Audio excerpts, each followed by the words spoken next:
right. Hey, all right. Let's see here. Good morning, everybody. Let's make it so you can unmute yourself and welcome, welcome, welcome. Hey, Kristen. Hey, Charles. Hey, Anas. Good morning. How's everybody doing this morning? Pretty good.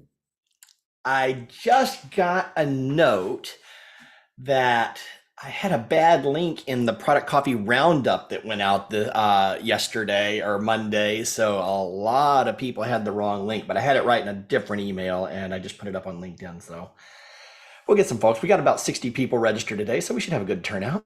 Yeah. All right. How are things going out there? Your direction, Kristen? Anything Oh, new and exciting?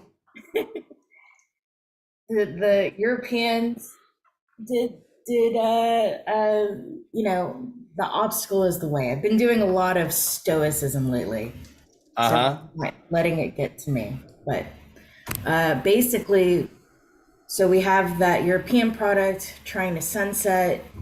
The European sales team, Mm-hmm. we found out, has not been trying to learn the living software. So Oh, awesome. biased. They're not just biased, but they are actively resisting moving over. And the problem is it's not just sales, it's also support. Morning, Matt. So they do sales and support because they're kind of Mm-hmm. subject matter experts because they're Mm-hmm. theoretically engineers. The guy that gave the webinar last week that said that the other product was better and don't trust our product for engineering software. For engineering, like these numbers are skewed because of this value, and therefore go with VV with the other product. And if my product gets also passes on that flange that could blow up and kill people, then you're safe. If there's a discrepancy and you don't pass one or don't pass the other, then well, if you don't pass the one that's being sunset, then you have a problem. Wow. So it's like it's above my pay grade. So this Ah. is going to be this is going to strategy. It's almost at the point where I'm like, if you're not with us, you're against us. Mm-hmm. If you're not willing to do your job and sell this product, then maybe you should go find work somewhere else. Um, to like 80 people, this guy said this. Yeah. And Yeah. I mean, he didn't say it like that. He had a Sure. summary slide that said there's still issue. Well, he didn't say issues, but yeah. Anyway, it's been that's probably the latest thing. But again, not Mm. my problem, not my pay grade. This is a business strategy thing, and the strategy guys are going to go talk to those guys. Yeah, but it impacts the success of your work. So as much as you'd like it to not be your problem, kind of it And impacts you. and the thing is, it's not like we're against coming to an agreement. The thing is, we don't know why that Right. product did a certain thing. And because this is software that could blow up and kill people, we remain on the conservative side. Yeah. It's what we do as engineers. So you don't just go, oh, well, they're doing it, so we're doing it. Not with this software, you don't. So, Yep. so I sourced it out to people that love the other product, but we Mm-hmm. had a list of questions that never got answered by the guy that wrote that product that's no longer around. That's my other issue. I can't say, well, the guy who wrote the program said that this. And if, Uh, and if he tells us why, then we'd be, oh, okay, that makes sense. You know. but So that's one of the reasons why you moved to the new product is because you have current support for it. yeah. So we're asking industry people, other subject matter experts, and we spent a year on this particular flange analysis. Mm-hmm. Mm-hmm. So it's not like it was nothing. And for them to just tear it apart when we did this for them, and Mm. if they had questions, why did they wait till the webinar? Right. Oh, that's so frustrating. And sitting the here way kind I of would do listening. it, like, sorry, Matt, go ahead. I'm sitting here just kind of listening. I just jumped into this and now realizing I'm very glad my software blowing up and killing people is not a risk I have to deal with. That sounds It's intense. very rewarding and fulfilling though, because you're doing humanity a service. So by remaining safe, safety Yeah. is paramount Yeah. to every engineer. So yeah, so it's yeah, that is an extra consideration. Um, so the what was I saying? So we're gonna shop it out to other engineers, to Hmm. engineers in the field, and make sure that we're doing the right thing. And if they can't tell us why not, then we're going to keep doing it this way, and they can come with us, or you know um, not. And the engineering industry needs to come to a decision on this. This is what we call a code interpretation request. The code is not clear. The engineering standard itself is unsafe by not defining this value. So really, and the way the European Code Committee works is they're very much gatekeepers on the I actually sit on the code committees, the engineering code committees on the American side. So that's not a problem on our end, and therefore I think we have better standards, but that's just me. Where I Yeah. can just get, and yeah, and I can talk to, I'm on one-on-one conversations with other committee members, people that have been out in the field. Um, so I know this is not typically problems other people deal with, but Well, so yes and no. There's definitely, I mean, the magnitude of the challenge that, things going wrong have for you is, I've been in marketing technology most of my product management career, and we've always been able to say, hey, we're not saving lives here. You are saving lives here. So there is a little bit of a different stress level. Having said that, Having said that, the problem that you're actually addressing is actually very common. Is there's a lack of alignment in a lot of organizations between the sales and the customer service organization and the product organization, and keeping up with the changes, keeping up with the value, and making sure that we're communicating the value internally and getting that alignment is a challenge that a lot of product people face. The stakes are higher in your case. The specific event that you had this week that is amazingly frustrating and not as common in to the degree that you experienced it, but it's indicative of a larger problem. And I think you're doing the right thing by expecting the strategy organization, that by having the strategic team address this issue, because it is a company-wide alignment issue. We have a business strategy, a company strategy, and a product strategy, and our sales organization's responsibility is to support that strategy and communicate internally when there are concerns, and work towards fixing them. So sounds like you're handling it right, but God, how frustrating, Kristen. I am so sorry you had to deal with that. Yeah. yeah. But we John. continue to sunset at the end of the year. So Yep, better make sure everybody's comfortable with it by then, because to your point, if not, this is what you have to sell. The John, I don't know if you heard the beginning of that conversation, but I did not. Kristen's company had a webinar where one of the engineering sellers in her organization basically said, "Yeah, don't use the new product, use the old product that we're sunsetting." because they're No, more right no. on an engineering level, they're more right. Yeah, but still, you should be seen and not heard. Yeah. And why we typically have an internal webinar to catch things like this, but it being August in Europe, perfect Yeah, storm. yeah, yeah. Oh yeah, that's another good one for the retro. When I was a product manager, we were building whole new products in the client server era. So we had to do some demos for some of the big deals we're involved in because people wanted to see future technology and stuff. So we had to bring developers in to do a demo of the platform. And I remember one of our chief architects, he's doing demo of this workflow engine, blah, blah, blah, whatever it was. And he goes, yeah, everything's pretty good, but if I had to do it over, I'd probably redesign this and redesign that, but we're in a hurry to get it to market. So we had to cut a few corners here, like literally in front of a bunch of prospects. It's a $5 million deal. I'm sitting there like, oh, no, you didn't just say that, did you? Yep. But they did. Well, we got a few folks rolling in here right now. Let's get some cameras on and say some hellos to folks. So for those of you who are joining us for the first time, first half hour of Product Coffee is just what you've seen so far, is hanging out, talking product stuff, helping each other out, getting to know each other.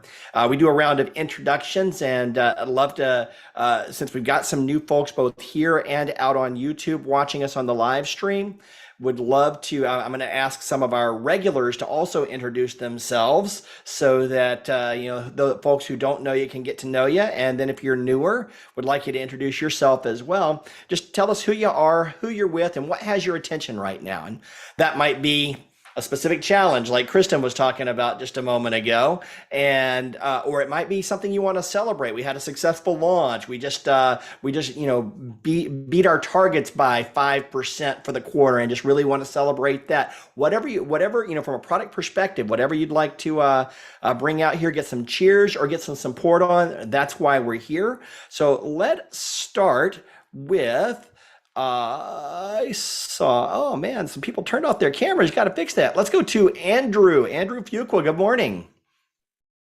Hey everybody, I'm Andrew Fuqua. I am a product manager in Broadcom.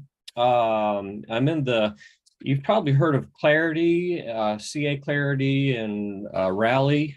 I'm in that space. I'm specifically on a product called Value Ops Insights, which is an analytics solution from the company that Broadcom just acquired us from ConnectAll. So I'm having fun. It's neat to be neat. I guess it's interesting to be back in a big organization again instead of a small one. So I don't know. I don't have anything particularly on my mind at the moment. It's too early in the morning, but good morning. Good morning. Have some more coffee there then. Coffee mug though. There you go. Yes, sir. First product coffee Excellent. 2 years ago. Still got some ink on it. That is awesome. Those are the classics. I ended up giving away the last one of those during the pandemic at some point, and have had a dickens of a time finding those again to get another batch of those made. But they're one of my favorite mugs. So we got some product coffee mugs that are pretty close, but the printing came off askew. So we're still working on getting a new set of mugs for us. So good to see you. Welcome back. Glad to have you. Let's see. We got a new face here. Let's welcome Charles. Welcome to Product Coffee.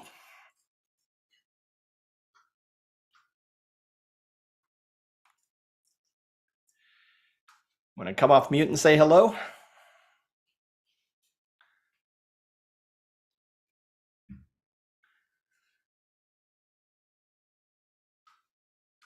All right, well, we'll come back to you in a minute.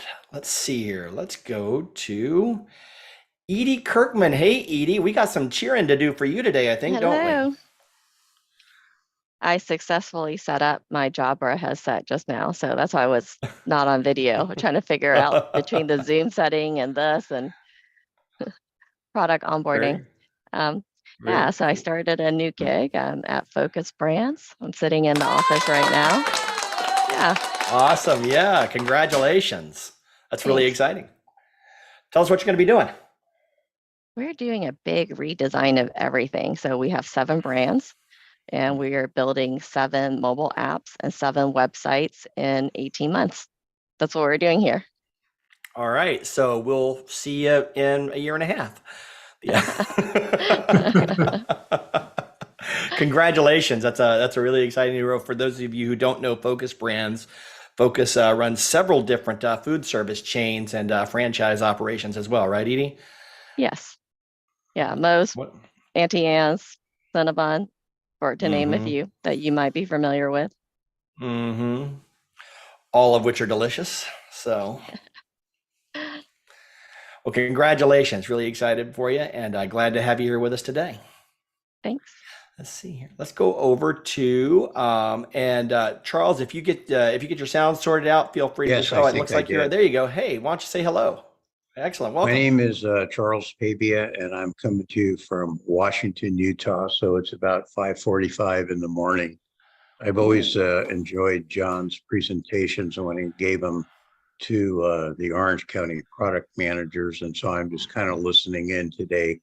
I have an advantage because for me, every day's Saturday now. I'm retired, and but still trying to find some new opportunities here in the Washington, Utah area with manufacturing companies. Excellent. All right. Well, it's great to have you. Congratulations on the retirement, and also congratulations on the keeping at it anyway. And great to have you. Thanks for getting up early and joining us. Any Charles, friend of nice John's is to a great friend see of you. ours. Pardon? Nice to see you, Charles. I was thinking it was 4:45 because last time you and I interacted, we were out in Orange County, California. So I'm thinking Charles joined us from California. This is dedication, but at least you're an hour ahead in Utah, right? Yeah, absolutely. Absolutely. We're about 2.5 hours north of Vegas. So we're Cool. about half an hour from Zion. Well, thanks for joining us today. Great to see you again. Good to see you, John. Thank you. Very good. Cool. Welcome. Let's go over to Tolly. Hey, Tolly, how you doing today? Hey guys, really, doing well. I just walked my kids to school, so the day's about to get started. I guess the big things we're celebrating, we're about a week and a half ago, we started releasing our alpha test product version of our cognitive bias detection platform. Gotten a lot of really strong responses, great feedback. It's really allowing us to set our product map properly. And I always tell people the same thing, and I think that's where companies get it wrong quite often. They don't release the alpha version for people to mess around with, because what ends up happening afterwards is, oh, this is terrible, this is terrible. Well, we can put it into V2. You wouldn't have had to have a V2 if you did the prerequisite homework. And so, it's the conversation you guys had earlier where, somebody kind of said the wrong thing about a new product. It's funny. It's completely goes across all industries. In my previous life as a brand manager, when I used to be one of the brand managers for Theraflu, the cough cold brand, we rebranded, we repositioned the whole entire product. And I think one of the biggest elements that we kind of ran into was, we thought we had everybody's alignment. Lo and behold, an account manager for a sizable independent pharma chain decided to tell them during one of our big calls that, oh no, we can still use the old positioning, don't worry about it. Meanwhile, we spent in excess of $20 million for all promotional, all marketing, everything else on it. So unfortunately, it's all too common. There's very few ways to fix it. One of the biggest elements is that we can implement afterwards was we set drop dead timelines when people can make comments. And afterwards, we actually got to a point where engineers and others, anybody who was on the sideline but could make a comment, would be restricted from making that comment, even from a point of when we were presenting, they were not on the call, other than to listen. And you couldn't always prevent it because, they could always call afterwards and say some things. But what it allowed us to do was create a united front. So if management ever got wind of somebody saying something outside of school, it became their problem, not our problem situation. But yeah, there's to your point, you can do a lot of risk mitigation, but when they step out, it can still cause challenges. And while it is their problem, there's still the repercussions to deal with in some cases. So no, without a doubt. And it's like you can't cover everything up. You wish you could. But the good thing is at least it creates a proper timeline. So there's going to be repercussions, but it's going to be the sort of thing where there's not going to be too hard of a post-mortem going on as to how did this happen? because everything is in writing, everything is can be looked Yeah. upon transparently. And so the one other thing is, and you know, I sent out invites to a few folks who we know at Product Coffee. If you guys want to mess around with our product, we have nothing to sell you, so don't expect there to be a magical sales call. This is strictly us testing functionality and getting as much feedback as possible. Feel free to reach out to me, and I'll send you an invite. It's very simple. It's literally a web page, for like a better term at this point, but it allows us to check functionality, check responses, and check people's perception of what they're seeing. Awesome. Really cool. Really cool what you guys are working on. I'd love to take a look at that too, Toli. So Yep, send it over to me, please. If you I'll would. send you an invite. Make sure that you got it on. Okay. Awesome. Thank you. All right. Thank you. Thank you. Did you tell everybody, you know, you kind of jumped in here. We talked about a little bit No. about your kids. Why don't you kind of, for those who don't know you, tell us what you're doing. Well, I'm building, I along with a team, we're building a cognitive bias detection platform. And the platform is going to be designed to detect cognitive bias in all writing, in all speaking. And at this time next year, our goal is to have all visual. So in other words, you could be having the Zoom conversation. There'll be a side window on the side, color coding and grading every response and every question. So you can start understanding, did I ask the wrong question? Did I put him in the direction that I don't want to put him in? Because subconsciously, we always want an answer that will please us versus the idea of the answer that we truly need. And people naturally want to please us. You know, you're talking to somebody, they feel important because, wow, this person's talking to me, asking me questions. So I'm not going to tell them their product stinks, because telling them that would make me a jerk. You know, and some of the folks heard this whole analogy that I have about my kids, which is if my kids brought me a plate full of mud and told me it's a pie, I would tell them it's the most delicious pie I ever had in my life. I would then tell them to go make it for the entire neighborhood, at which point they think they need to go raise money, open a factory, and hire their friends to make all these pies. At no point did I actually pay for the pie or give them a non-answer, because the typical question people will ask, and product managers are guilty of this, everybody is, would you be interested in trying this? Tell me about a time when you had this issue. Well, once you're assuming that they have this issue, a person will tell you the story that they had this issue, even if they didn't. We're all guilty of this. We go through our entire life trying to figure out how to lie our way through it, not in a bad way, but simply because telling every detail of everything that happens would make us go crazy. It's like, you know, Jason, you just ask the folks how they're doing today, and everybody's like, oh, I'm doing great. In reality, people probably woke up cranky, maybe something something you heard that didn't heard before. But imagine somebody like waking up, well, Jason, you know, woke up, my hip wasn't feeling that right, had to do some stretches, and got an email I wasn't thrilled with, you know, at 6 a.m, like, what's up with that? Like, nobody would want to hear that. So that's the sort of biases that we have to create a pleasing situation. But as product managers and market researchers, etc., you guys are folks that need the answers that will actually be actionable and things you can do. So for us, it's all about getting you to ask better questions so you can get better answers and make better decisions. Awesome. Yeah, we have those programmed responses. How you doing today? I'm doing great. What do you think? Oh, this looks great. I'd like to study it some more. This is a really interesting product. I'd like to check it out some more.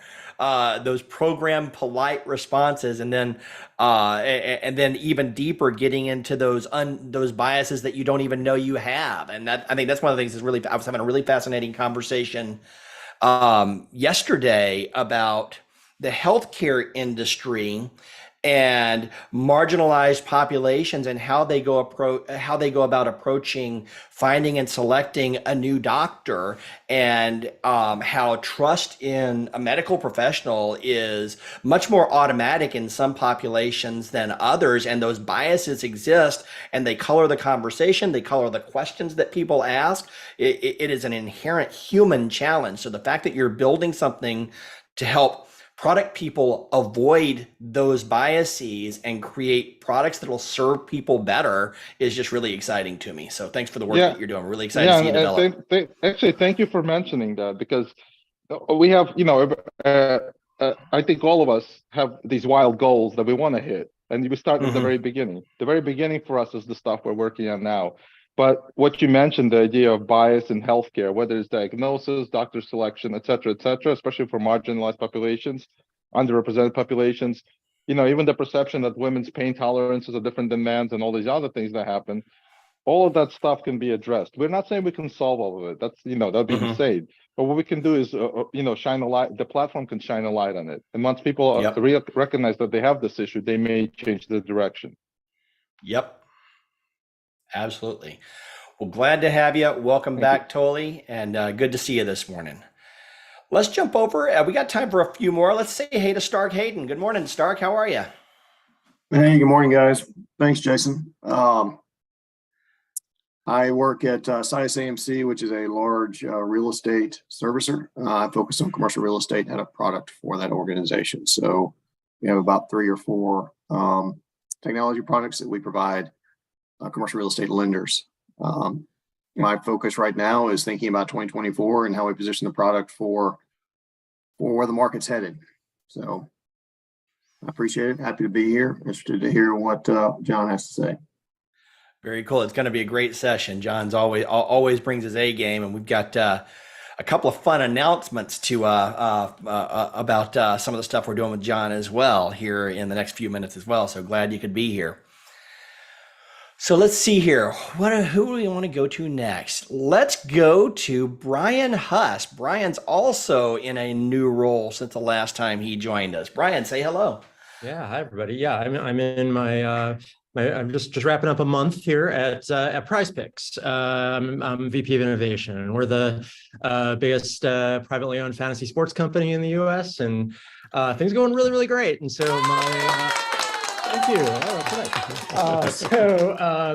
My role here is to take a lot of the principles that worked really well for PrizePicks core product. It's very simple, it's accessible, it's really community driven.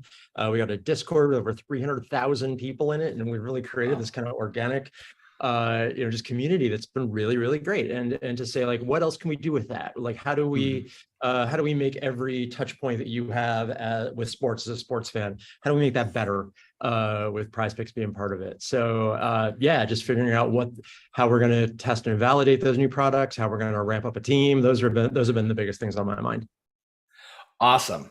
Yeah, well, congratulations. It's really exciting. PrizePicks is an exciting company. It's been fun to watch you guys just absolutely explode. And I'm so excited that you're over there working with Adam and the team there. So it's super cool. Yeah, let's see here. We've got, hey, Matt Gross. Good morning. How are you? Hey, morning, folks. Doing great. My name's Matt Gross. I am sort of a blended product and project role. Work for a small company here in Atlanta, Rocket Partners. And our major client here, the one I work with, is a very, very, very large gas station here in the U.S. Have been helping build a loyalty platform for them for a little over a year. And we launched about 2 or 3 months ago. And so I'm kind of in the business now of, okay, we planned this thing out, built it from scratch. And now how's it actually being used, right? So we're running into all these cases where, like, how did somebody do that? Why would they do that? How would they, like, and so one of the challenges we have is we're not national yet. We're just in a couple of states, but we're expanding very, very quickly. So just getting, the physical act of sort of getting to use this in the real world and see, well, how's it actually working in the field versus how we think. So that's how I'm spending a lot of my days right now, is trying to bridge the gap between the theory of how we thought it was going to work and then how it's actually working. And so just, it's overall going very well, but just trying to get better insights into how this thing's actually being used, and flying a little bit blind there. Trying to figure out better ways to actually address something where it's physically a customer in a store, other than just with the geographic limitation of, being out there to see it and use it. So, but overall it's going great.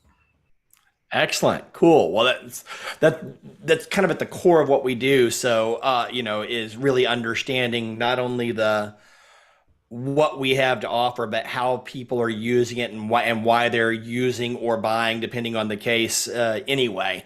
So it's fascinating. You spend a year working on something and everybody is very entrenched in how they think it should work and how it does work.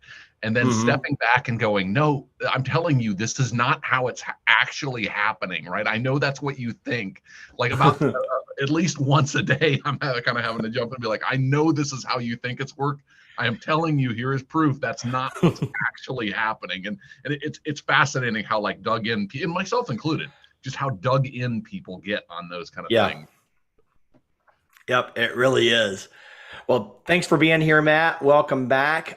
We've got time for one more, and we'll switch gears. Let's say hey to Anna. Anna, good morning.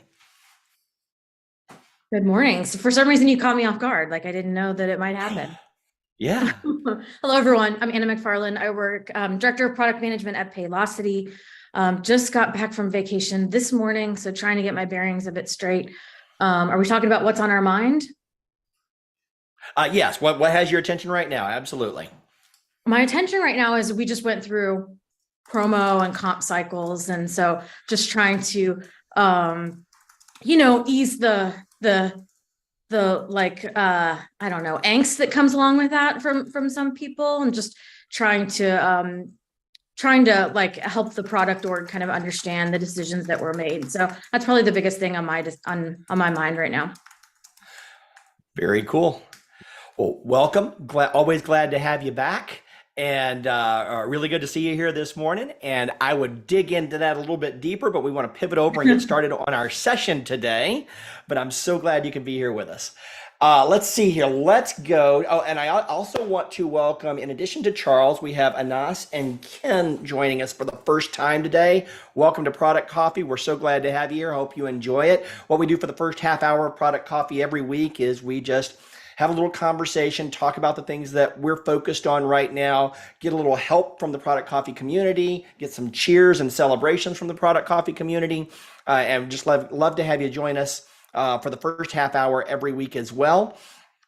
But for today, we're going to move on and get started with our program. Now, before we start with our actual program, though, I want to talk just real quickly about our sponsors. We have a lot of sponsors that make Product Coffee, make this program possible, and make this program so successful. And Method has been our diamond sponsor since almost the very beginning of Product Coffee. Method is a digital consultancy that focuses on product strategy, product design, and product development, delivering and helping companies go through a modern product transformation while at the same time delivering leading edge products. So they not only do the work with their clients, they also upskill and work alongside their clients to actually bring new skills into every organization that they touch. Fantastic agency. Please check them out, method.com. They are not the soap people. And then we've got the Genuine Parts Company. I'm going to talk a little bit more about Genuine Parts in just a minute. Do we have anybody from Genuine Parts on the call today? Let's see here. Does not look like, I don't see any names on here. Okay. Well, we got something special happening with Genuine Parts tomorrow. I'll tell you about that in a moment. I do, however, see my friend Greg from Sophion here. Welcome to Product Coffee, Greg. You want to tell everybody a little bit about Sophion and what it is that you do there? Well, thank you very much, Jason. We are dedicated to, yeah, thank you very much. And it's great to be here. I'm really looking forward to John's session. I read his article. It's so amazing. So I'm looking forward to hearing it live here this morning. But Sophion is all about innovation and product management and providing tools, software, and services to help you be more effective in managing your products. So please check us out at sophion.com. Our products are called Accolade and Acclaim. So check it out and enjoy it. And it's great to be here. Thank you, Jason. You bet. Thanks. Always glad to have you here. Your session last week was fantastic. So really good. Always good to see you. Welcome. We've got we have got, I just dropped links into our chat for all of our sponsors. So check them out. Give them your attention. They're supporting our community. So learn about our sponsors. And when you have an opportunity to introduce them to someone in your company or someone in your network, please do, to thank them for the support that they give us. And of course, we're going to hear a lot from John today. John Mansour here is president of Product Management University, who's been supporting Product Camp Atlanta and Product Coffee since the very beginning as well. We're always excited to have John on board. And we've got a really, really special announcement today for Product Coffee Premium members. And John, do you want to spill the beans or do you want me to? Go ahead. I'll leave it up to you. This is your thing, man. All right, man. So, Product Coffee and Product Management University are partnering in a whole new way. Coming up in September, on September 22nd, John is going to be conducting our September workshop, and that'll go live here in the next week or so. You'll be able to start registering for that. But even more importantly than that, as of today, all Product Coffee Premium members can now take 25% off of every training program in John's catalog at Product Management University. Whether you want to take the online self-paced training, if you want to do the in-person, the live training events, bringing John into your organization to train your team, 25% discount exclusively for Product Coffee Premium members going forward. So thank you, John. That is an absolutely huge offer and a massive benefit for our premium members. If you're not super familiar yet with Product Management University, you need to head over there, because whether you're bringing your team up to speed for a whole new, bringing a whole new product management team up to speed, or an individual up to speed, John's got training that covers product management, product marketing, and even sales demos and a whole lot more. You're covering the whole gamut there, John. And then his on-site trainings bring teams together to deliver some really powerful new approaches and frankly superior approaches to product management via portfolio management, and really focusing on outcomes, which we're going to be talking about a lot over the next month as well. It's really that outcome-based management. John, anything you want to add there? No, man, I couldn't have said it better, but always great to be a part of this group. And I hope some of you folks will take advantage of that, because I promise you will learn things from our program that you won't learn anywhere else. Yep. And Greg, Absolutely. it's nice to see you here live and in person. Now, I have seen the Sophion product, and it is pretty cool. And the reason I know that is because I did demo training for Sophion's pre-sales team. So I've seen the product, and we actually built the demos, and I can tell you it's pretty cool. And to Sophion's credit, their chief evangelist, Paul Heller, who does an innovation podcast, actually went through the demo training, which was pretty cool to have him there. Thank you. We learned a lot. We learned a lot from you. Thank you. You're welcome. Glad to hear it. So premium members will get you your discount code so that you can head over to Product Management University and sign up for those courses and classes anytime you want to, but you can look at the catalog now, and we've got a discount code that we'll share with you. And for those who are not familiar with Product Coffee Premium, you can go to productcoffee.com/premium, and that's our membership group. We do, for our premium members, we hold a professional development workshop every single month. And the cost is $300 a year. So for $300 a year, you get 12 professional development workshops, plus now a 25% discount on John's intensive programming and courses, as well as a whole bunch of other benefits. We have a private Slack group where we jump in and have these conversations and help each other be successful. We have chief product officers, chief technology officers, VPs of product from companies that you know and love are in there, and we're just one big community helping each other be successful. We'd love to have you join us. productcoffee.com/premium and jump in there and be a part of this community as well on kind of a bigger level. These Wednesday sessions are free for you, though. We are here for you every single week, and look forward to connecting with more and more of you as every week goes on. So with that being said, thank you to all our sponsors. Thank you, John. Thank you, Greg. Now, tomorrow, we're going to be doing something special with Genuine Parts. Genuine Parts actually has about 30 or so product management roles opening, and they're opening more roles almost every single week. Tomorrow, we're going to do a special conversation. We're going to have a special conversation with Brooke Logan, who is Director of Product at Genuine Parts Company here in Atlanta. And she's going to talk about the modern product transformation that they are going through at Genuine Parts, and what they're doing, and some of the roles and the people that they're trying to hire to help them be successful in that. They're looking for some leaders. They're looking for some strong individual contributors.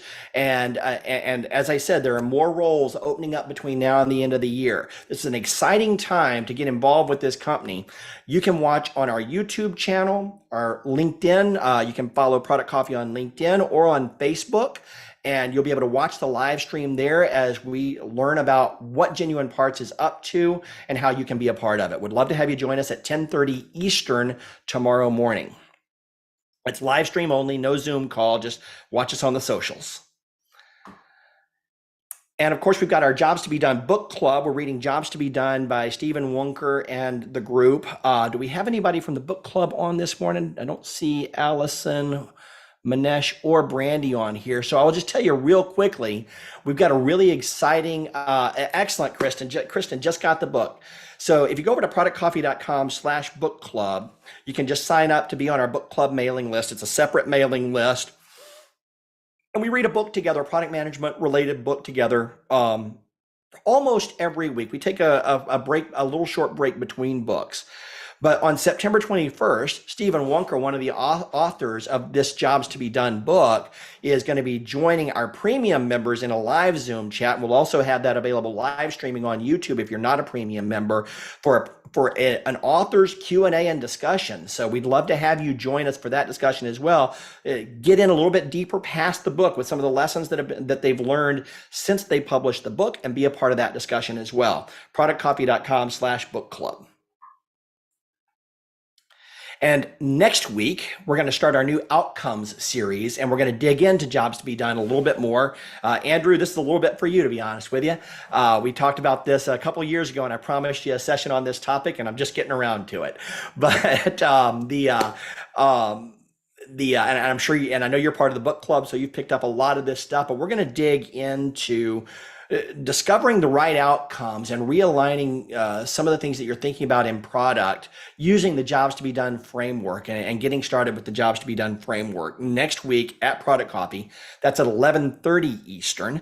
Would love to have you join for that. Registration will go live later today. And that's about it. So if you haven't already done so, jump over to the notes document. Each week at Product Coffee, we have a community notes document, and you go to productcoffee.com/notes, and we take notes, ask questions in this document. You can drop your LinkedIn link in there, any other books or references that you see that are interesting, and you can save this in your own Google Drive. Just hit the little star button, save it to your starred items, and you'll be able to come back to this document forever in the future. So instead of just taking notes for yourself, let's do it as a community, help each other with our insights and shared insights as we build this program together. So with that being said, let's get started with our program. Welcome to Product Coffee. I'm Jason, and today we have got a fantastic guest.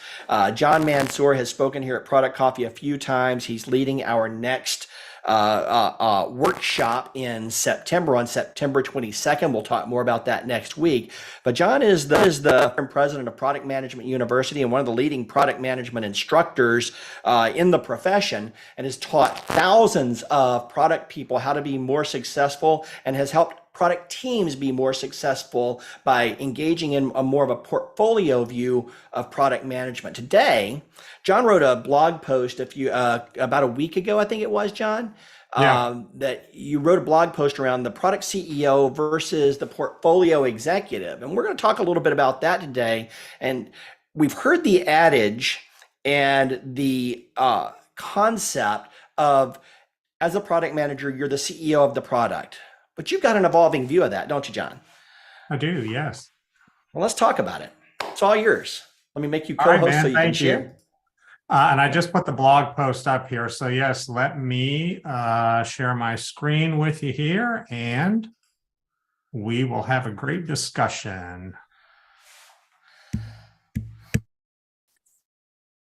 All right, share my desktop. Here we go. All right, can everybody see my screen? We've got you. Okay, cool. So, the point here is to lay out a couple of different things. We've all heard the product CEO analogy, and I'm going to present sort of a different view of that. And again, the circumstances in every one of your organizations is different. So, and the variables are all very different as well. So I'm going to lay out a couple of different things, and then I want you, to basically figure out which one you can be more successful with as an organization and as a product professional, right? There's no right or wrong answer here. It's really a discussion. We're going to have a little bit of fun with this whole product CEO analogy at first, but then we'll get serious about what it really means, because I think in a lot of cases, for people who are practicing what I'd call more traditional product management, there may be some things happening that you don't even realize are happening because, you know, we're all in the middle of the tornado here with the day-to-day stuff. So, you know, the best part about Product Coffee here is all the discussions we get to have. So I don't have a ton of slides here. We'll get through those, and then we'll have a discussion about this, because you know, the best part here is getting perspectives from everybody else here. So away we go. Okay, so I thought first, let's define strategic product management. So as many of you know, or there's I guess a common belief out there that strategic product management has something to do with your title or your responsibilities, right? I hear people go, well, you know, I want to be more in the strategic product management role because I get to do this and I get to do that and I get to do that. And, you know, I hate to be the bearer of bad news, but strategic product management has nothing to do with your job responsibilities or your title or anything like that. So here, I'll throw something out to you. You guys will get a few laughs out of this. How many of you have worked with someone who was a brilliant visionary and strategic thinker, but could not execute their way out of the restroom without a compass and a flashlight? Okay. We've all worked with those people. Okay. So, you know, when I say strategic product management, it takes the village, folks. And, you know, I always say if you spend about 30% of your time creating a really solid strategy, the other 70% is the execution of that strategy. And I still believe that, because it always boils down to the execution piece of it. And you guys well know that. So here's my definition of strategic product management. It is the quantifiable strategic value, and I emphasize quantifiable or measurable, the quantifiable strategic value your customers and your own organization get from the products that you manage, okay? And so no one person can be like all strategic, right? I'm going to do the strategic stuff, and Greg, you do the tactical stuff, right? Like, how many of you would like to have a label slapped on your forehead that says, I am a tactician not capable of thinking strategically, right? Nobody wants that. Okay. So strategic product management is about the end result, not, you know, about what you do or your job responsibilities. All right. So I just want to set that to get things started here so that we have a baseline for defining strategic. Okay, so let's have a little fun with this product CEO thing, all right? So I have why it makes sense and I have why it doesn't make sense, all right? So let's start with the why it makes sense, and this is going to be a pretty short list, all right? If a product doesn't have a leader, owner, champion, it may as well be a rudderless ship, right? It is never going to succeed, right? So we need someone to lead that product to success. Otherwise, it will just flail along and you know, you're not going to have much success with it, right? So that's the whole thing about product CEO to me that makes sense. Now, what I will say to everybody out there is, if you manufacture a physical product, this holds a little bit more water. And if you manufacture a physical product that is a direct consumer product, it holds even more water, all right? Because I've done some training in the B2C world, not much. But when you are a product manager or brand manager in a B2C product company, your breadth of responsibility is much broader. The marketing plan, the pricing, you pretty much own it all, and people more or less, in a lot of cases, report up to you. So it holds more water there. But in the B2B technology space, you know, we'll talk about why it doesn't make any sense. Okay, but we need a leader for the product. All right. So let's talk about why it makes no sense. I'm going to give you my top 5 here. So imagine if your company had more than one CEO. Now I'm going to throw this out to the whole group here. And if we have a story or two, we'll take time. Has anyone here ever worked in a company that had co-CEOs? Raise your hand. Let's get a story or two, right? It's like, who's really in charge? I work in such an environment. I'll share my story with you. Anna, go for it. Yeah, so I work in that environment now. We really all think it's just a transition of the old CEO leaving and the new one coming in, but I don't have a good story, I don't think, except that they split the duties very much so. So one of them is very much all about the product, and he's super involved in the product management. They kind of jokingly call him the CPO. And then the other one is more involved, and the guy that's involved in the product is more involved in sales. And then the other CEO is all about operations and like implementations and that sort of thing. So they kind of split their duties, and they have their very specific things that they're in charge of. All right, cool. Sharon? Yeah, I worked with an organization where the co-CEOs were literally twins. I couldn't tell them apart. I mean, Matt and Zach, seriously. And, I think they interchanged for fun, that kind of thing. But, one thing I did find is maybe because they were twins and they were siblings, they were very much in line. They were, they preached the same preach. They were definitely aligned on strategy, and they were quite interchangeable. I don't know how they split their duties. I really wish I could have known, but does it work? Great question. I don't know. Yeah, and my experience wasn't quite that pleasant, similar to what you had, Anna. So we had our company went through a merger. So we had the CEO of one of the previous companies, and then the new incoming, he was going to retire. The new incoming CEO did not work for either company. And for, it was a transition period, I want to say 6 to 9 months. And it was kind of a disaster because, there were differing opinions on what to do and how to take the company forward. And of course, all the people who worked for the one CEO, were like, he knows what he's doing. We're going to follow his lead. We don't know this other guy. We're not sure if he knows what he's doing, all that kind of thing. So it was not a lot of fun for 6 to 9 months there during that transition, because there was no agreement on the direction of the company. And as you can imagine, that impacted product pretty heavily. Okay. So again, the point here is, if you are, if you have 5 or 10 or 50 product managers and you're all product CEOs, it's who's in charge of the product, right? And which product is leading, which ones are following, all that thing. It can create a lot of havoc. I'll just put it that way. All right, reason number 2, CEOs run businesses, and it gets back to the same thing, right? How many competing businesses can you run inside of one business?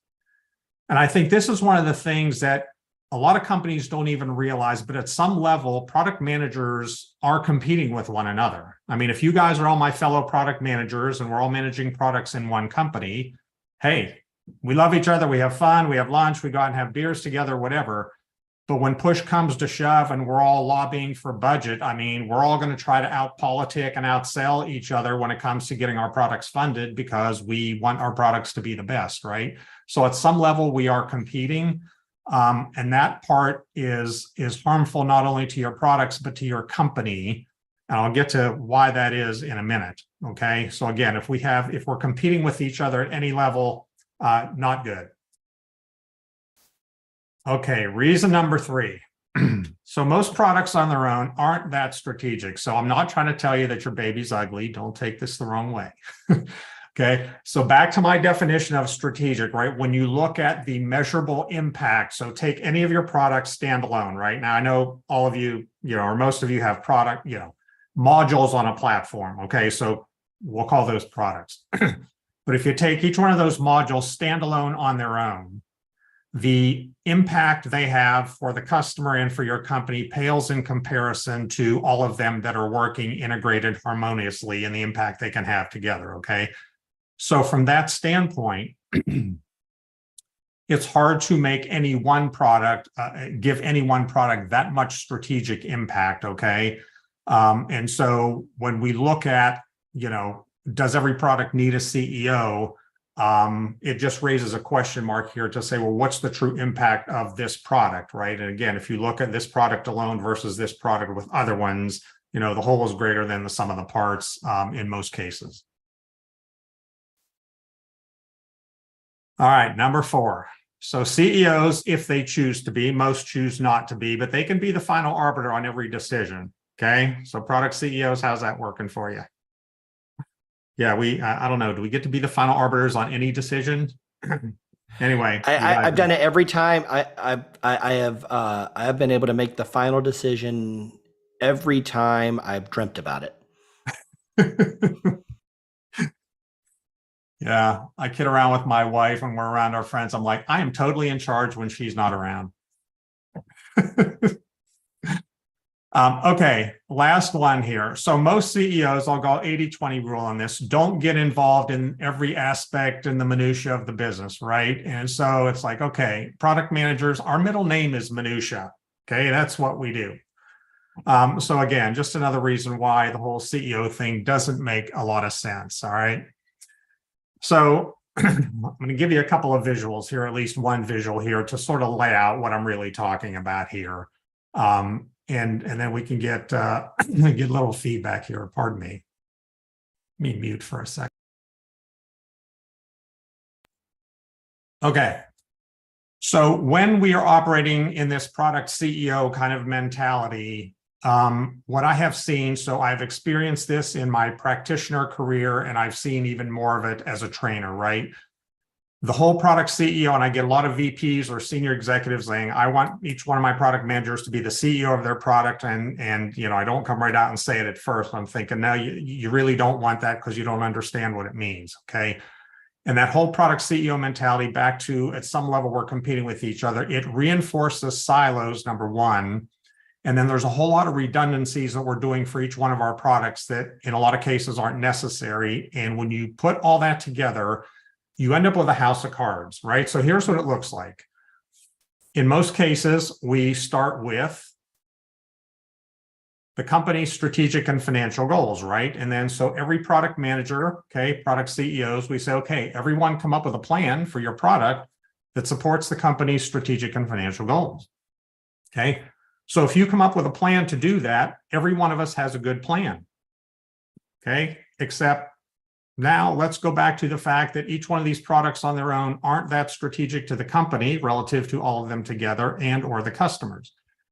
And that's why on any minute of any day, somebody can come in with a reason, and a very good reason, to tip the apple cart and change your priorities around, because it's product, silo, silo, silo, okay? So the fact that each one of these products individually doesn't have the impact that all of them have together means it's much easier to change the priorities, and it's even easier to justify why we should change those priorities, either for a big deal out here, for the squeaky wheel customer over here, and all the other reasons, you know, people want to hijack your product roadmap. And like I said, I think this happens in a lot of companies, and in a lot of cases, you know, we don't even realize what's going on here. But this is how most companies are doing product management, right? So I can't sit here and say it's wrong because most people are doing it. I just think there are a lot of companies that don't realize what the impact or the ripple effect of doing product management this way is, right? And so you think about, okay, for my product, let me look at the best markets for my product. I'm going to come up with a vision and a strategy, priorities, roadmap. I got to look at sales, adoption, retention, all these things, right? And we're doing this, you know, times the number of products we have. When most of these things, you'd be better served to do at a portfolio level and then do the execution at the product level to one plan, which we'll get to in a minute. Before I move on, just any quick thoughts on this right now, and you know what it means to how you're doing product management right now for any of you out there?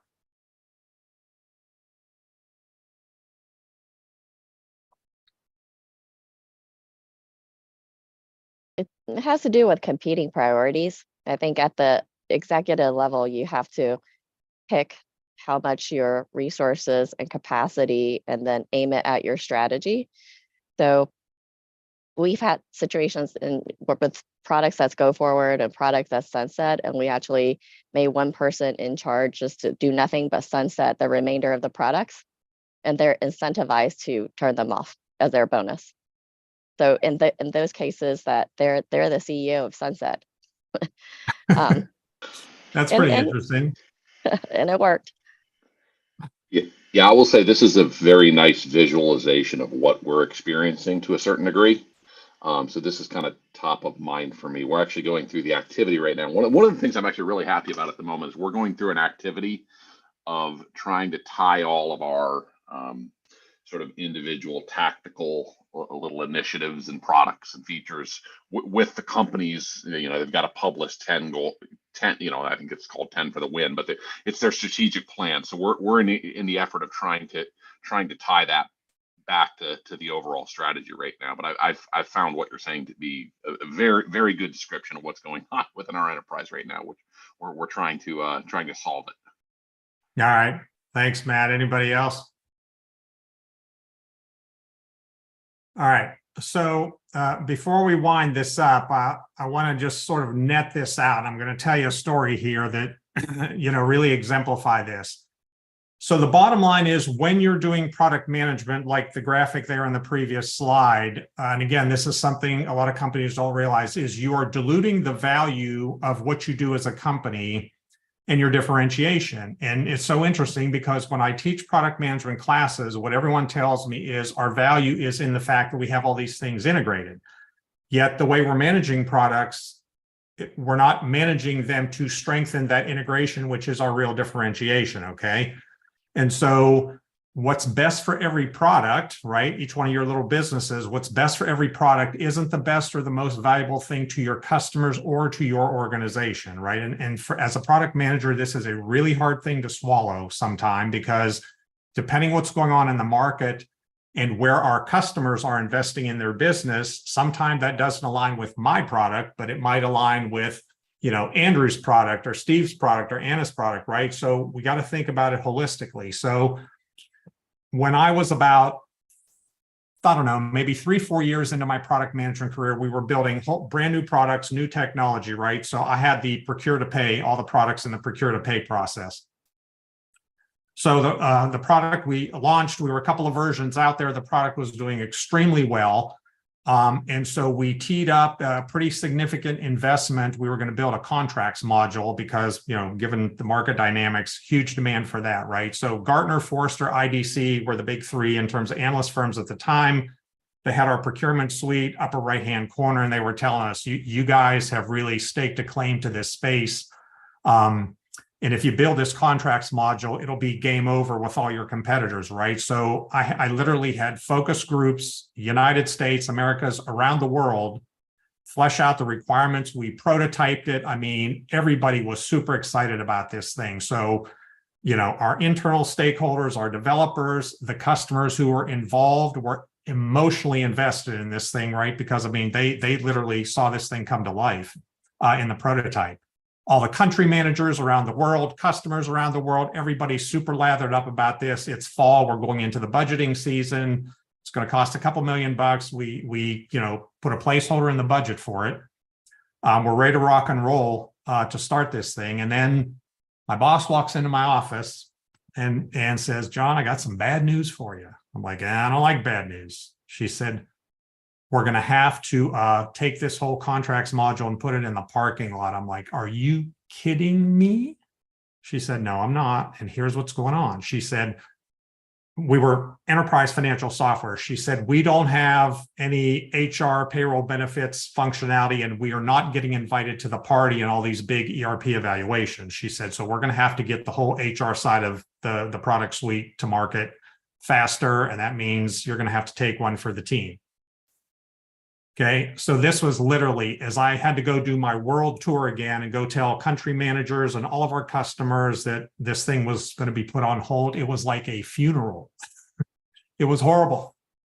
But if we didn't do it, the company was, not going to survive. So, again, what was best for my product was not best for our company. In a lot of cases, our customers, because they wanted all this stuff to be integrated, and that's why we were building it that way. So just a story there that, sort of exemplifies why sometimes doing these things in silos makes things more difficult for us. And I think that's, my whole point in this presentation is, like I said, it's not right or wrong. It's a matter of what's easier or more difficult in the end result going forward. Okay. Any thoughts or questions there before we move into the portfolio management executive team? Yeah, I have something to contribute. So my products are very important for the whole digital twin life cycle of an engineering plant. The company strategy is that analysis is kind of off in the corner. Nobody understands it. Nobody really cares. And the big visual VFR projects are what sells. So we're just kind of along for the ride. Even though we're in the trenches, we're in the scary trenches. So that's hard to manage, especially when we don't get marketing budget and my sales guys are wild. I don't know. Welcome to the world of product management. Yes. I've been in that position before too. I got a story on that one later. So what are the situations I've run into, and I'm sure maybe everyone here has probably run into it at least one time, is you try to align with a strategy, but a lot of companies don't have a well thought out strategy, or they don't have one that's well defined, or they, in the case of what you were talking about just now, John, is that they may have a strategy, but they really aren't going out actively and integrating it into the marketplace until it's too late. And then the guns to their head, and all of a sudden the strategy has to be thrown on its side to be able to move forward. And that's a real challenge. I was in a situation once where our strategy was to be $1 billion company. Okay. Not even a destination. Yeah.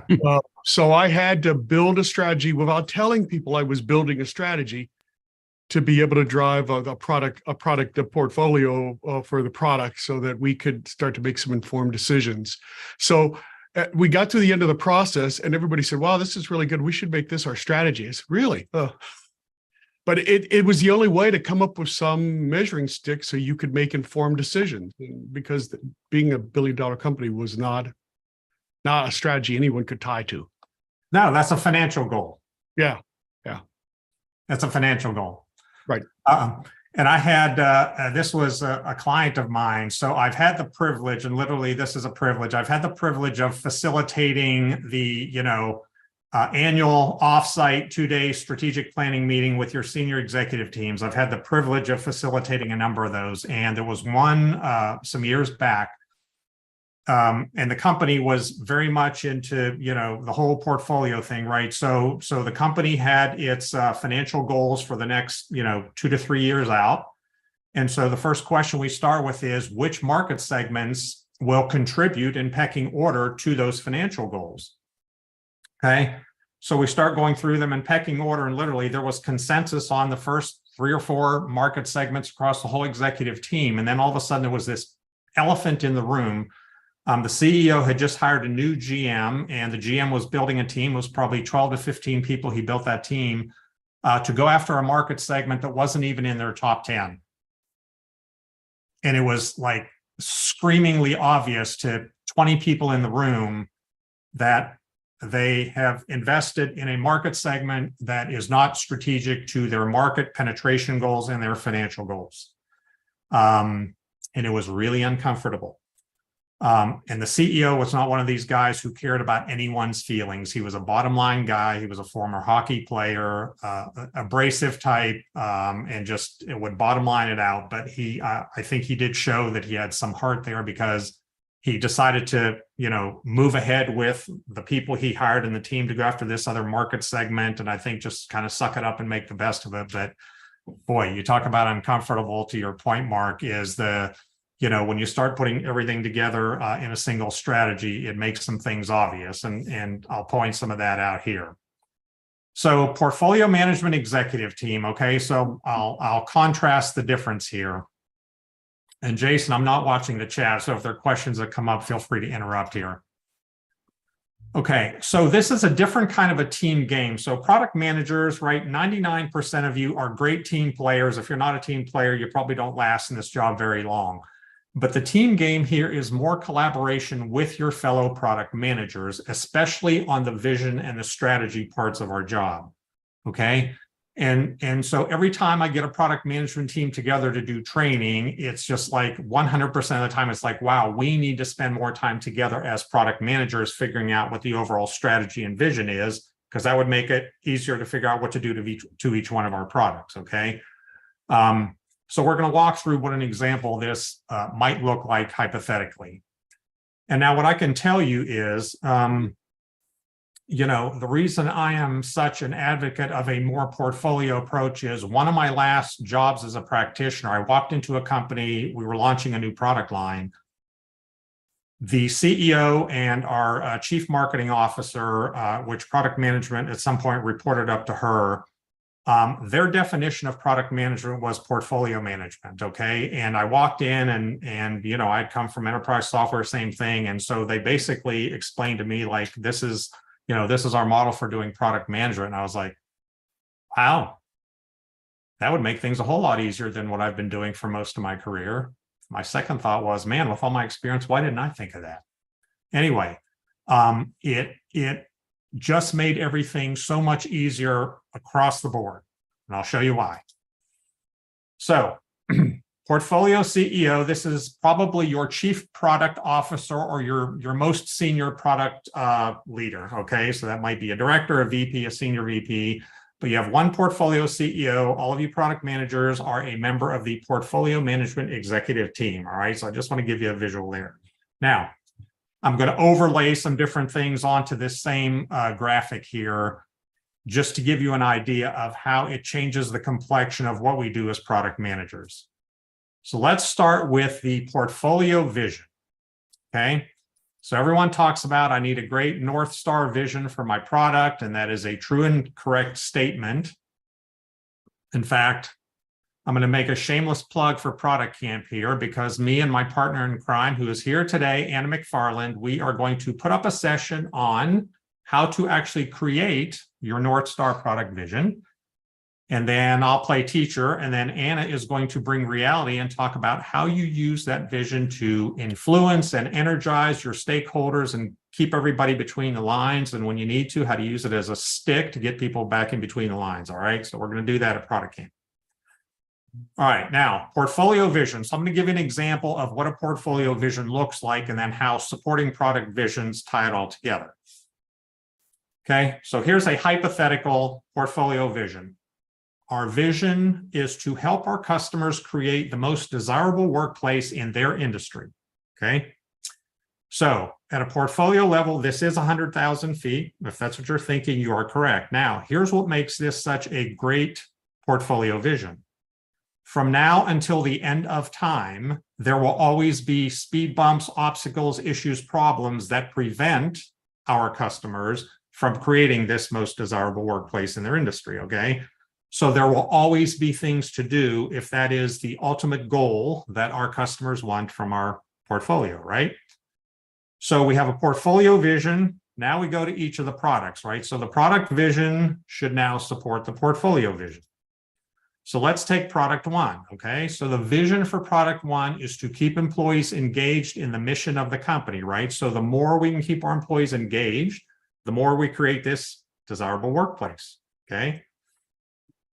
We'll go to product three here. The vision for product three is to develop the skills of our people so well that they never want to quit. Okay. So again, we're building great, highly skilled people who love our company, who are going to stay with us. Retention, yes. Creating a very desirable workplace. And when you have a desirable workplace, you get to hire the best people. It's always a buyer's market. Okay. Product five vision. We want to offer benefits that align with the values and the lifestyles of our employees, right? We don't want to force them to have to give to United Way like we did in the old days. They can donate to charities that they choose to support. Okay. Things like that, right? So you think about all these product visions and how they tie up to a portfolio vision. You're all aligned. Everything, the dots are all connected here, right? And so I'll talk about how this impacts your strategy and whatnot, but this is just how to take a vision, make it a customer-facing vision, to use it, again, to keep people energized and influenced, right? So Mark, you talked about the strategy. Becoming $1 billion company isn't going to get anyone energized, but helping our customers create the most desirable workplace in the industry, people can get behind that. Right. Okay, now, so let's parlay the vision into strategy. Okay, so how this works in the portfolio strategy is, let's look at the top priorities for our customers. In other words, and there's a whole lot of discovery that goes into this, folks. This is not something you pull out of the air. Okay. So we want to look at where our customers are investing in their business to continue creating this highly desirable workplace, right? And so then what we look at first before we ever bring products into the mix is let's look at their recruiting function. So for example, maybe they're investing more in their recruiting function than anywhere else. I'm using an HR example here, right? Then maybe it's HR, then maybe it's talent management, then maybe it's, benefits, and then maybe it's payroll. So their investments, right? When we look across our markets, this reflects where our customers are investing in their business. Okay, so the point I want to make here is when you're doing your product strategy, so I'll throw out a hypothetical example. Let's say that your products that target recruiting and HR are rock solid, right? You're really strong there. And you don't, you're going to still add a few things there, but let's say our talent management products that target the talent management function, we've got some gaps there, right? So from an investment standpoint, we're going to throw more at talent management because relative to what our customers are doing and our gaps in talent management, we need to invest more there than we do in recruiting or HR, right? So recruiting and HR, we'll still invest some money, keep customers happy, keep them paying, but we're going to have to throw more money at talent management because it's top priority for our customers relative to the strengths of our portfolio, okay? And on down the line. And so when we start doing this and then how we start driving our product roadmaps is as product managers, this is again where we collaborate, right? So now our company's strategic and financial goals, we're going to put that second here. So the approach here is very different than starting with the strategy and the goals. So now what we're going to do is we're going to say, well, let's find things that are highly valuable to our customers and that support our business goals. When we got a match, okay, it goes on the candidate list. If we don't have a match, we might put it in the parking lot. We might decide to partner. We might decide to go make an acquisition, right? So there are some other things you can do there. But we always have to start with what is most valuable to the customer and then figure out how it supports what we're doing. Okay. And this is where it makes the prioritization of everything we do so much easier because as product managers now, we all have a story, right? So if we're product managers in this scenario here and someone says, well, hey, Kristen, hey, Jason, what's on the roadmap, right? The first part of that answer is, okay, we continue on our quest to help customers create the most desirable workplace in the industry. Top priority for this year is they need to get better at recruiting or do this or do that. And to that end, here's what we're doing with our products, okay? And if I'm the product manager for the products that support talent management, then I'm going to talk about what's most important in terms of how they manage and develop talent and get people and why that's so important in the grand scheme of things and why we're investing more there than we are in recruiting and HR, so on and so forth, right? So we've got a story and it's a strong story. And it's a story that makes it really, really hard for somebody to come in with some shiny new object idea and tip the apple cart. And that's really important. Okay. So when it comes to coordinating all of our product priorities is, okay, now let's figure out what we need to do to each one of these products, right? So I'm talking about strategy, long-term strategy, right? This is not the next sprint. This is the next year, maybe two, okay? So over the long term, these are the things we have to do. Let's coordinate the priorities across our products, and then we'll figure out how to parse those down, distill them down, and then get them through the agile process, okay? But the point is, we're doing it as a whole, not in silos where we are competing with each other. We are all working toward a common goal of helping our customers create the most desirable workplace in their industry by eliminating obstacles across these parts of their business.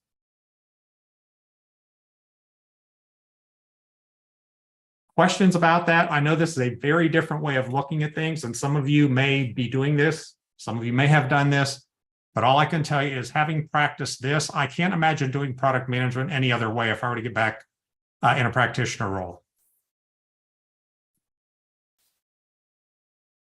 So Andrew had a question, kind of a question in the chat a moment ago around the whole topic. He said, my group's 3 products are each big enough that I'm in the middle of a portfolio of portfolios. He's got 10 to 20 product managers in each of the 3. Is that each of the products, each of the product groups, Andrew?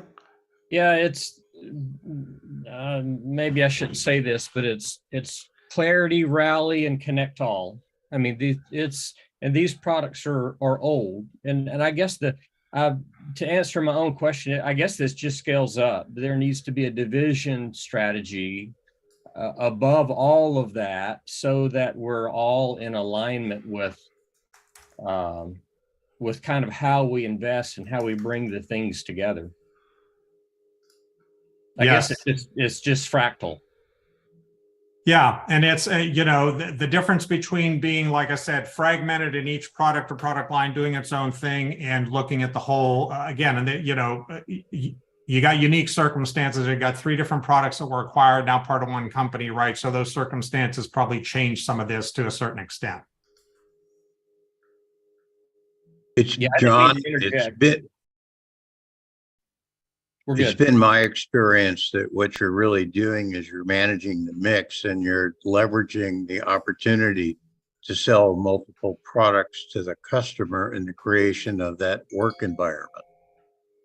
Yes. And the thing I always tell people is, with a few exceptions here, if your company hits its numbers on the product side, not necessarily on the, if professional services is a big part of your revenue, but if your company hits its revenues on the product side, most people don't care what the mix of products is, okay? Unless you've bet the ranch on 1 or 2 new products, then yes, those are going to be under the microscope, right?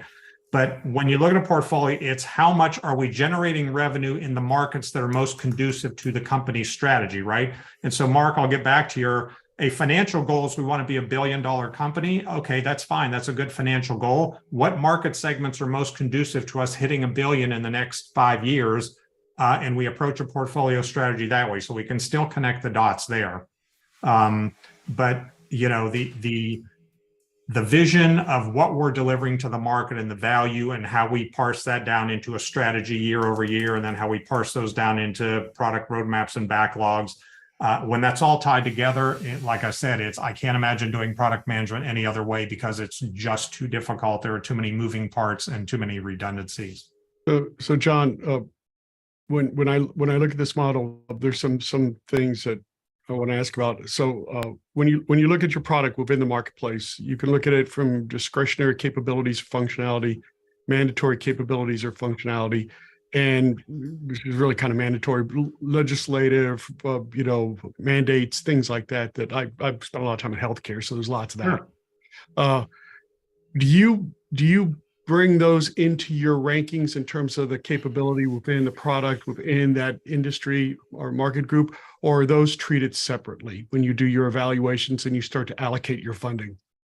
If you're in a business where regulatory stuff has to be done, then you just have to allocate a certain portion of your budget every year to regulatory. You got to do it. I mean, you don't have a choice if you want to play the game. So it's part of playing in the game. So the regulatory stuff, even though it's not highly strategic, it's table stakes if you want to get invited to the party, and you have to do it. So does it take away from some other core, more strategic functionality? Sure. But again, you can have a really rich product that doesn't get invited to the party, or one with a little bit less functionality that gets you in the game.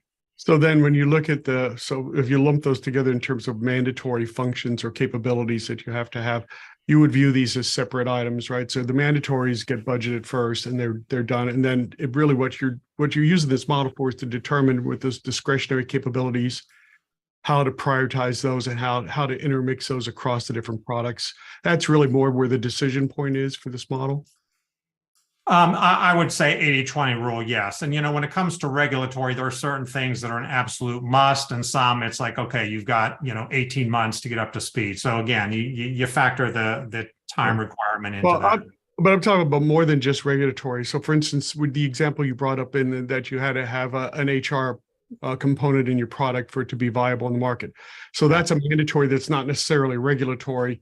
Yes. So at that point, that would go outside of this model and be the funds for that, and what that means would be defined separately, and then what was left over would be used to try to arbitrate across all the more discretionary capabilities that all the different product groupings could support and bring to market.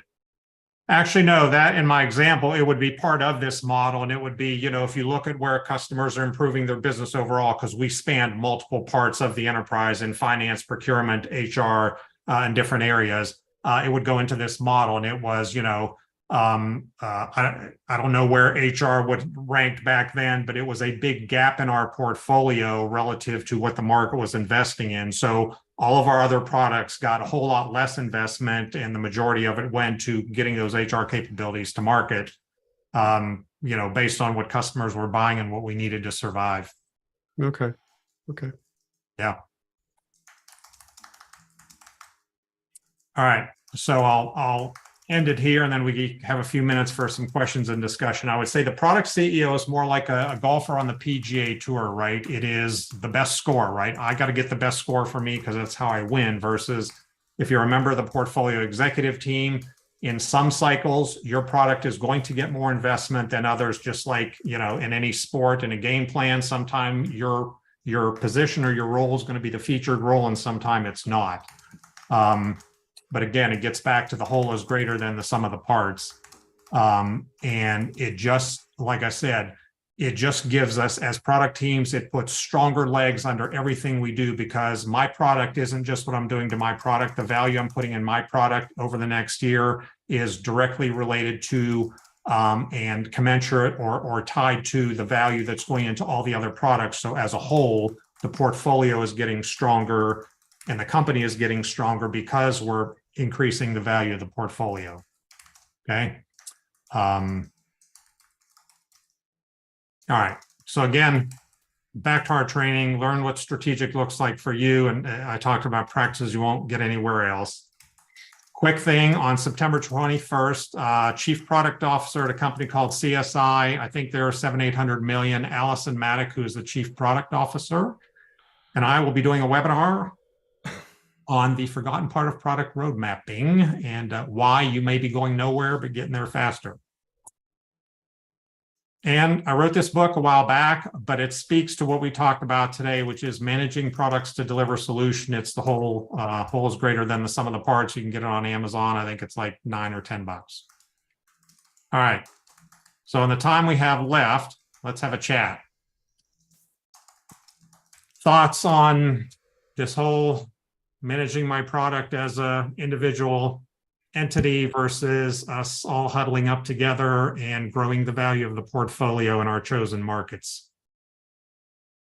Yeah, so for me, we are starting to try to do this. We're getting the strategy group is doing initiatives, but then we're just plugging in what we're already doing into those initiatives instead of thinking about it the other way.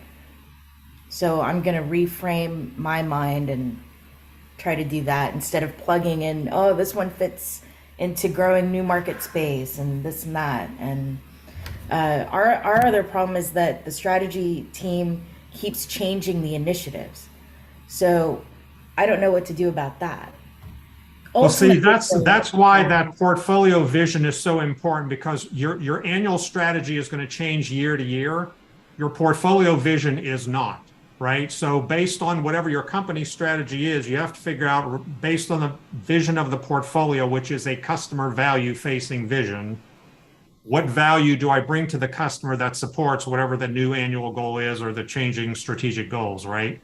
That and starting with the customer value is how you guarantee that you're always going to deliver value, because if you start with what's important to my company, it's real easy to convince myself that what's good for my company would be valuable to a customer, and sometimes it's not. Totally. Thank you. You're welcome.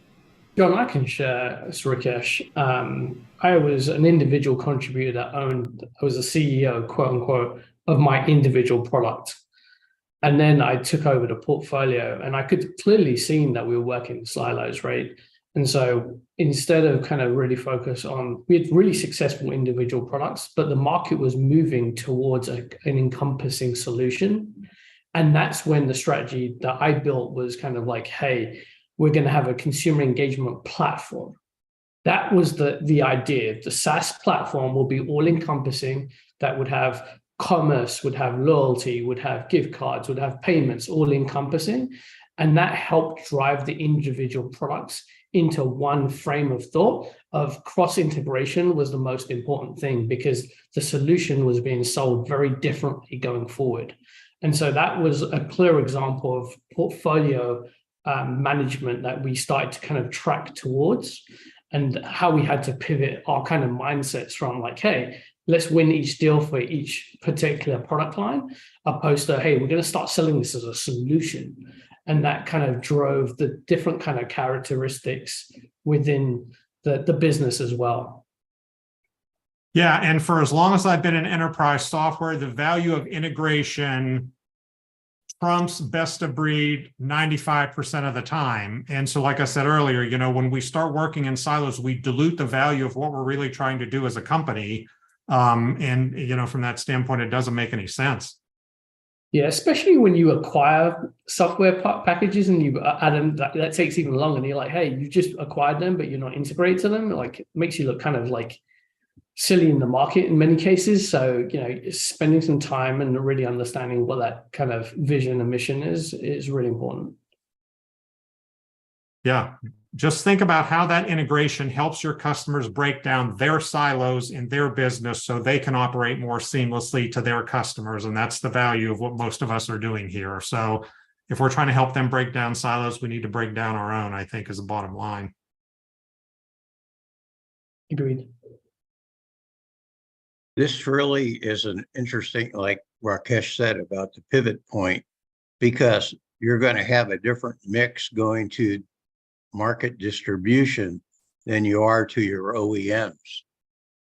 And it gives you the opportunity, you know, being marketers, I always tried to figure out how can I sell more to my high margin, fast pay guys, because I wanted to win twice. And this is really the linchpin to success, this concept. Yeah, and that's why starting with, you know, having a customer outcome focused vision and driving your strategy with customer outcomes is really, really important, because we can argue all day long what's good for our company. You can't argue all day long what customers are trying to accomplish. That it is what it is, right? So that's where you get everybody to a common ground and then go from there.